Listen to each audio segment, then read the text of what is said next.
Did you know that plumbers protect the health of the nation? Find that and more next.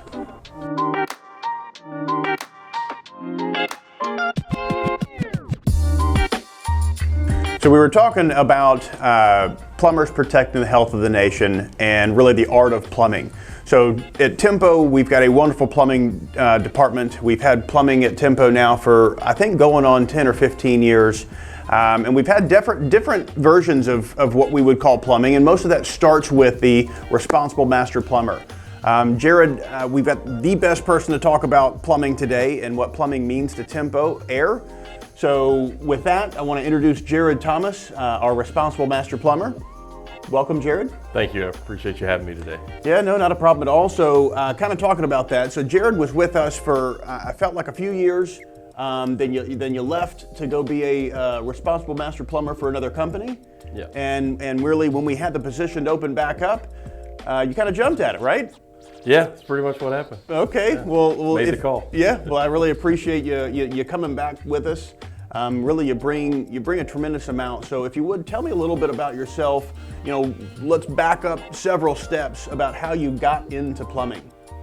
Well, a long time ago, fresh out of high school, I worked for the city of Lancaster, mainly in their pool department, working on utility lines and stuff like that. Right. But tried going to college, kind of felt that the trades, I was growing out of the trades, having gone to college for a little bit. Ended up working at a movie theater, managing movie theaters, which is not a direction I thought my career would go. Money just kind of, I peaked. It wasn't making enough anymore, just the cost of living.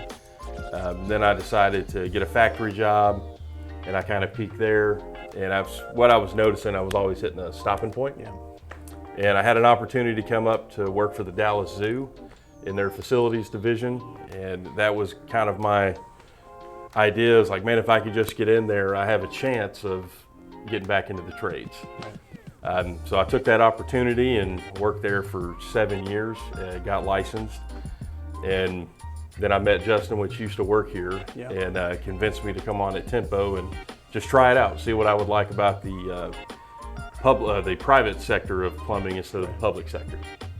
So you mentioned coming back into Tempo, and you were really, I would almost say, you kind of knew a lot about everything, residential side, multifamily side, some commercial side, just because of your background and really what you've been able to do, I would say life before Tempo, but the reality is it wasn't just one segment of the plumbing business. So I remember when you came in at your first time, you were really, I would say, developing our next phase of multifamily plumbing, because although we did it pretty well, sure, you kind of carried us a little further. Yeah, that was kind of the deal when I came here. Is at the time y'all were looking for a specific type of plumber, mm-hmm, because of the opportunities that were coming in and not having somebody there to actually fulfill those needs. Right. So it really worked for the benefit of both of us, not just me, but Tempo as well, and building up the plumbing division. So let's fast forward a little bit. When you came back the second time, and that's kind of what I really love to kind of carry the rest of the segment for, sure, is essentially what does RMP, what does responsible master plumber mean to you? What it means to me is you're at the forefront of our trade, especially in the state of Texas. There are so few of us that represent this entire trade, so to me it's something you have to take very seriously. Especially when you're doing it on the behalf of a company that may not be your own company. Right. And partnering with the right people is also extremely important. So when I saw that opportunity to come back up with Tempo, I had to make that phone call. Well, I'm very glad you did. You brought a little bit of passion back to our group, as well as, let's say, the intensity that we needed to kind of keep driving this business forward. We've got a large group of clients that use our air conditioning business, and I say several now who've used our plumbing business. And we mentioned at the very beginning of this, what plumbers do for the community is unbelievable. And it's not just it's not just a tradesperson, in my opinion, who goes out to someone's home. It's a true professional. You're the level of commitment that I think that's needed by a plumber to make sure that they're taking care of that customer is, I think, elevated to a higher level of any trades that we've got. I would agree with that. We certainly have a longer process to become licensed, and it's really like that throughout the country. The state of Texas is just a little higher on the bar when it comes to being a licensed plumber. What is that journey? So it takes about 4 years to become a journeyman, and then it's an additional 4 years of maintaining it, continuing in the trade to have the opportunity to become a master. There are some programs that are approved by the Department of Labor that can maybe fast track that process, but in our state there are very, very few of those. So I could almost see something there, and you can kind of compare that to any other really licensed professionals, and you're talking 8 years of commitment, and I'm assuming that those 8 years, just like any other difficult licensing, that requires a lot of heavy lifting and heavy work. Yes, it does. And you're not only working in conditions, but also working in, let's say, less desirable places.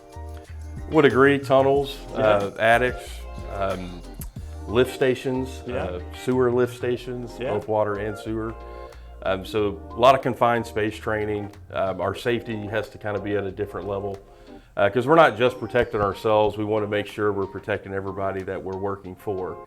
If we're working in a home, we're working in a business, apartment complexes, anything we do in touch could affect that entire place. So it's a very strenuous process to make sure any connections we make, we're doing the right thing.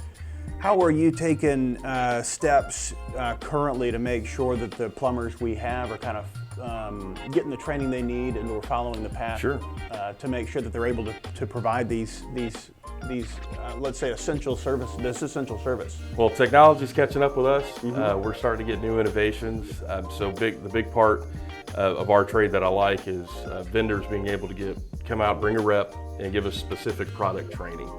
Whether it's for drain pipes, water pipes, tankless water heaters, filtration systems, whole home shutoffs, smart leak detection. I mean, the list it just goes on. Right. All the way up to hospital grade type plumbing. We have vendors now that are more than willing to come to our shops directly and just give us that hands-on training. So that's something I'm very passionate about to keep going here. For sure.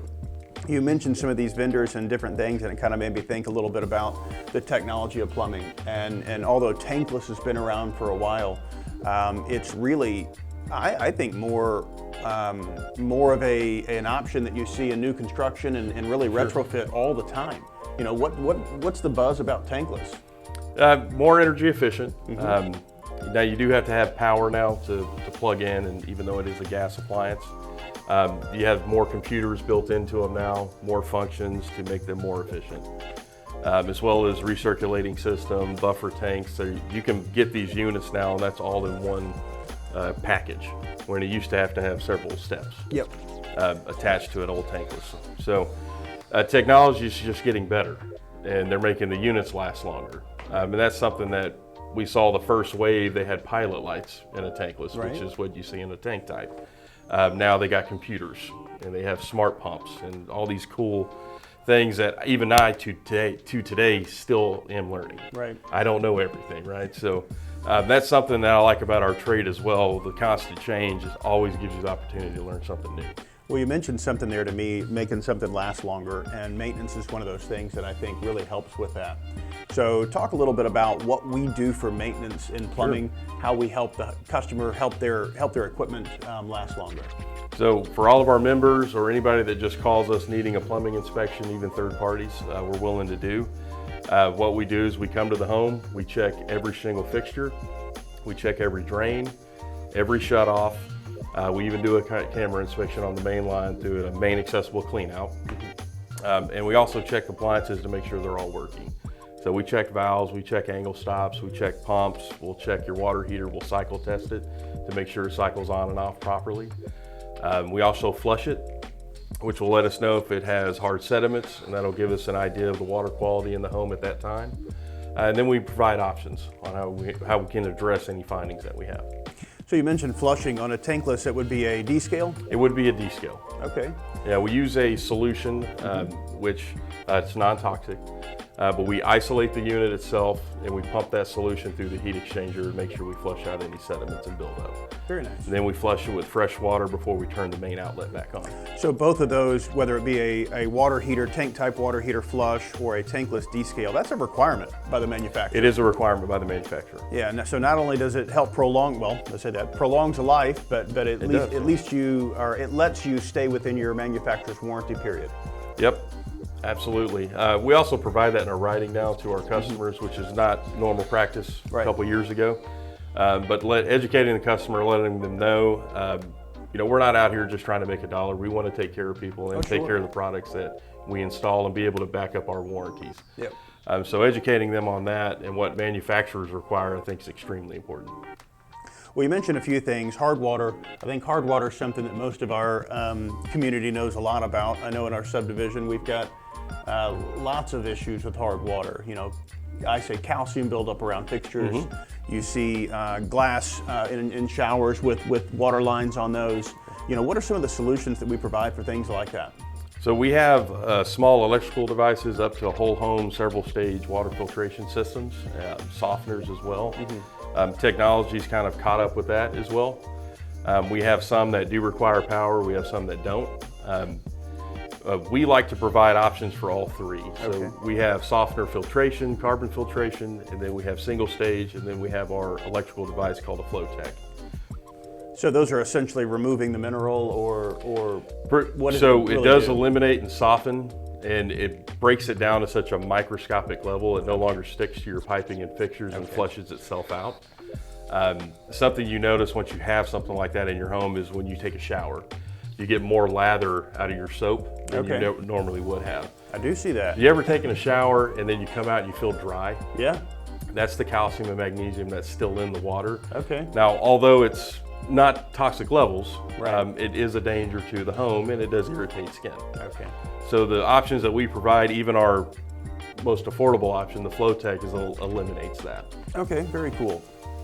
Now, a few things that we have not gotten into at all or even touched on, but going through the inspection process, you did mention checking all the fixtures, but gas leaks. They've been in the discussions for a long time. You hear about these things. You see dangerous scenarios play out on the news all the time within the community. But gas leaks. How do we typically find gas leaks? And when someone has a gas leak, what does that process look like? So whether we find one or not, if it's on an inspection, if we notice that there's black iron still, and we find rustated or deteriorating parts of it, we take our pictures, we educate the customer, and then we also will show the customer that it is not by law anymore. You can't have it going into the ground. Okay.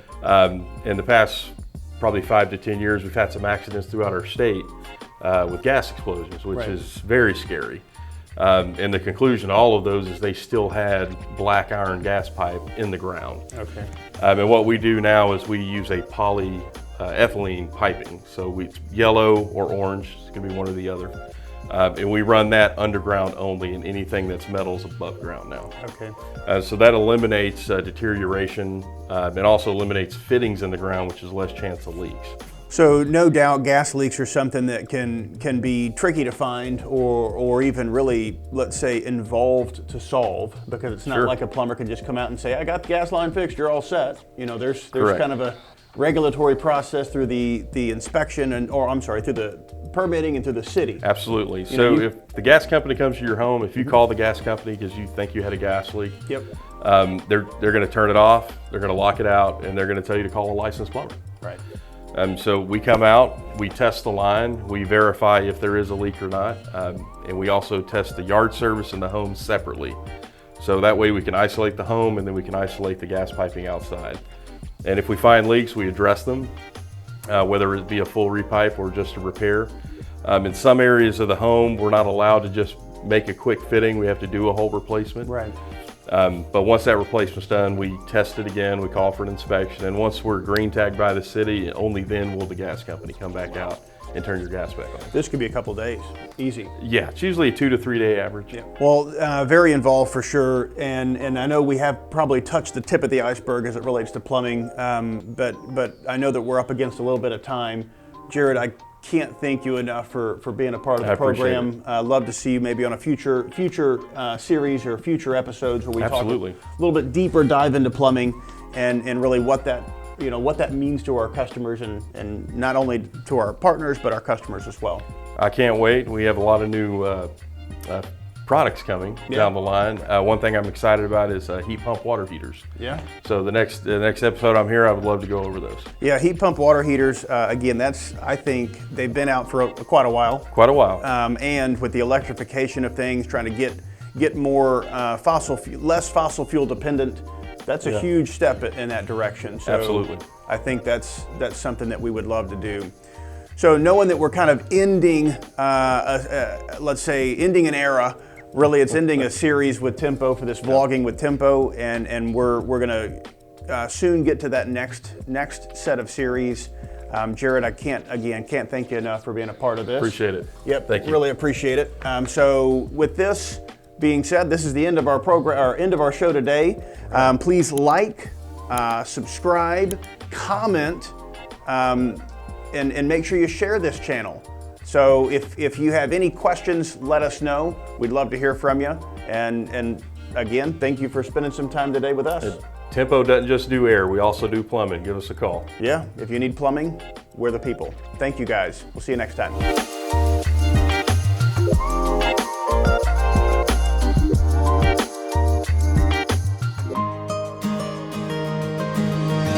Thank you for choosing Tempo Air. My name is Jasmine. How can we make your home more comfortable today?